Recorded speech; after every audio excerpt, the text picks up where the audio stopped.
이렇게 시간 좀 잘 끊어주세요. 네, 인천 부평을 박선원입니다.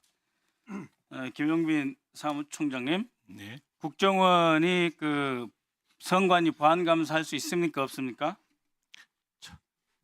없습니다. 없죠. 네. 그다음 국정원이 선관위에 대해서 기술적 지원할 수 있습니까, 없습니까? 그건 가능하다고 생각합니다. 총장님, 네. 국가정보원법 제4조 보십시오. 네. 국가정보는 중앙행정기관만 사이버 공격 대응을 할 수가 있고요. 그래서 국정원이 중앙선관위에 간 것 자체가 불법이고, 통신기반보호법 제7조 3항 보세요. 네. 국정원은 개인정보가 전 모든 통신기반 시설에 대해 기술적 지원을 수행해서는 아니 된다. 네. 선관위에 우리 후보자들 정보 다 들어가죠? 네, 그렇습니다. 안 되는 거예요. 불법입니다. 사무총장의 이러한 법률적 지식과 이 헌법기관 수호해야 된다는 생각이 없으세요. 그게 문제입니다. 자, 그래서 네. 국정원 해커들이 뚫었어요? 못 뚫었어요? 못 들었죠?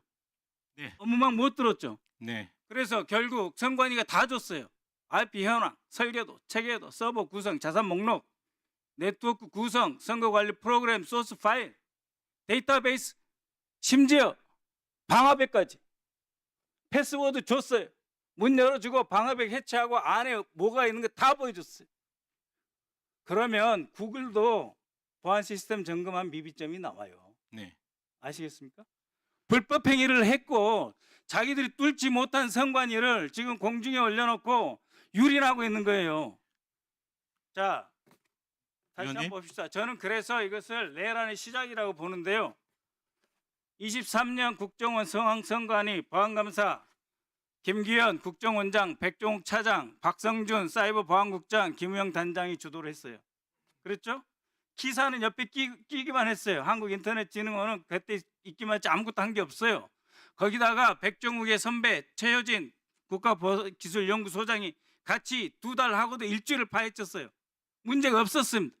그래서 23년 10월 6일 1차 보고서를 용산에 올리고 이 보고서를 공표 1시간 만에 취소했죠. 그때 1차 보고서 선관위 받았습니까, 안 받았습니까? 저희들 그 결과 보고서 받았습니다. 받았죠. 네. 그다음에 2차 보고서는 받았죠. 그게 2차 보고서는 아닙니다. 그러니까 수정본을 받은 거는 있습니다. 예, 제가 설명을 드릴게요. 그래서 잘 모르시는 것 같아요. 그래서 용산에서 대통령이 노발 대화를 했습니다. 이러려고 그 많은 인원 투입하고 시간 썼냐? 그래서 1시간 전에 연기했고 그 1차 보고서. 2차 보고서. 1차 보고서는 근데 사전투표 날 발표하기로 했는데 연기돼서 본투표 하루 전날 김준영 국정원 비서실장, 그 밑에 정보비서관 직무대리 안땡호 씨, 이들이 2차 보고서를 작성했습니다. 이 2차 보고서가 아직도 국정원 홈페이지에 있습니다. 알고 계시죠? 1차 보고서와 2차 보고서 같습니까? 다릅니까? 저희가 받은 1차 보고서와 2차 보고서의 차이는 그러니까 저희의 그 요구 사항을 반영시켜 달라고 했는데 반영 안 시켰고, 다만 오탈자나 그다음에 그 그러니까- 비밀의 마스킹, 예, 그 정보 마스킹을 해달라는 요청은 받아들여졌습니다. 그러니까 예, 그래서 일부 내용이 조금 변경은 됐지만 실제적인 내용은 동일한 것으로 저희는 알고. 그래서 1차 보고서하고 총장님 다시 네. 한번 살펴보시고요. 1차 보고서하고 2차 보고서 다릅니다. 이것을 주도했던 사람이 김기현, 백종욱이고 지금 현재 안보실장, 그 당시 안보실장이 조태용, 그 당시 사이버 비서관 윤호준이 지금 국정원에 눈 시퍼렇게 살아 있어요. 그래서 아직도 중앙선거 관련으로 이렇게 유린하고 있는 겁니다. 그 백종욱이 누구냐? 국민의힘 제22대 비례대표 32번이에요.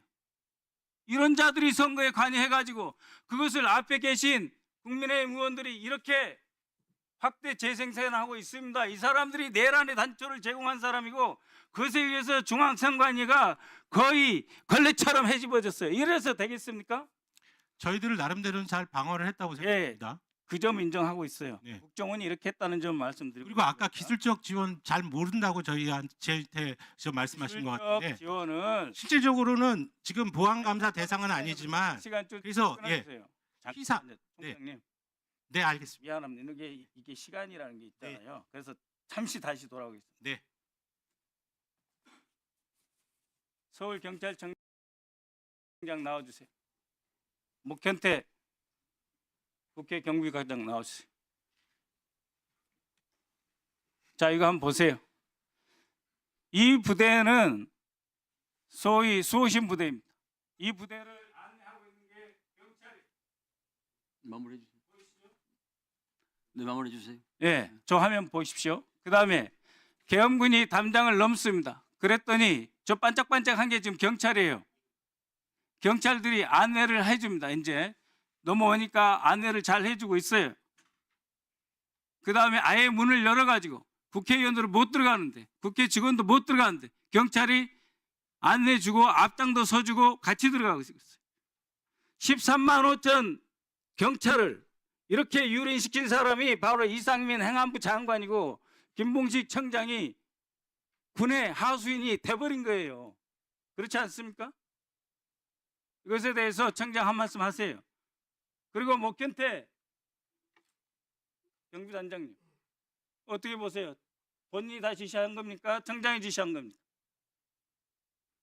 제가 답변 드리겠습니다, 의원님. 지난번에도 말씀드렸지만 이번 일과 관련해서 국민들과 또 국회의원님들 그리고 제가 36년간 몸담았던 경찰 조직에 다시 한번 진심으로 죄송하다는 말씀을 드립니다. 하지만 현장의 직원들은 당시 포고령의 어떤 위헌 위법성 여부를 미처 인식하지 못하고 지시에 따라 움직였다고 생각이 됩니다. 예. 행안부 장관이 13만 5천 경찰들 앞에 사죄를 해야 되는데 저렇게 계시면 안 되는 거예요. 뭐 장관님과 저는 그날 통화한 적도 없고 계엄 전후로 일체 연락한 적이 없습니다. 예.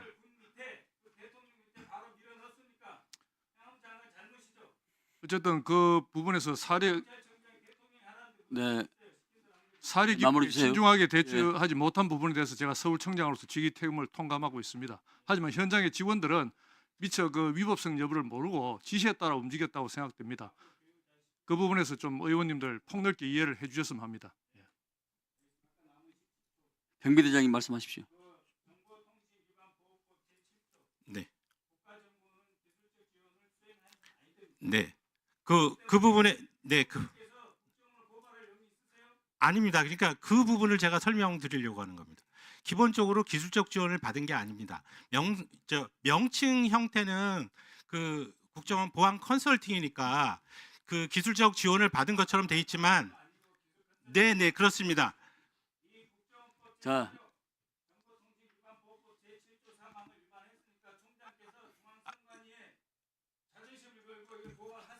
그건 그럴 수가 없는 게 그때 상황 자체가 보안 감사의 대상은 아니지만 이런 부분에서 문제가 있지 않느냐는 얘기가 있었고, 저희들은 보안 컨설팅 자체의 주체를 그 국정원은 개입시켜서 네.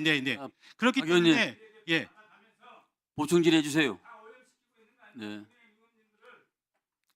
네, 자, 네, 그래서 지금 그러니까 그게 고발할 사안은 아니라는 건 말씀을 드리는 겁니다. 자의적이기 때문에. 백혜련 의원님 질의해 주세요.